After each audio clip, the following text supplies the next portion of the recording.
কথা আর কাজের কোম্পানির মানে কাজের সাথে খুব মিল। এই প্রথম দেখলাম এই ৭৫ ধান ৭৫ দিনের মধ্যেই একবারে জমিতে একবারে পাকা এবং কাটা অলরেডি আজকে কাটেই ফেলেছে। খুব সুন্দর এবং ফলনও ভালো। হ্যাঁ, ইনশাল্লাহ আগামীতে এই মাঠে 50% কৃষকরাই আমরা সবাই এই ধানটাই লাগাবো।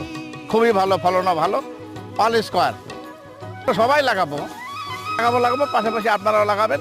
লাগালে এটা সাথী ফসল করতে আরেকটু সুবিধা হবে। আগাম যেহেতু উঠতেছে, আমরা বছরে হয়তো 2-3টা ফসল এক জমিতে তুলতে পারবো। আপনারাও লাগাবেন, আমরাও লাগাবো, আপনারাও লাগাবেন, সবাই মিলে উপকৃত হবে। দেশ এগিয়ে যাবে, আমরাও এগিয়ে যাবো।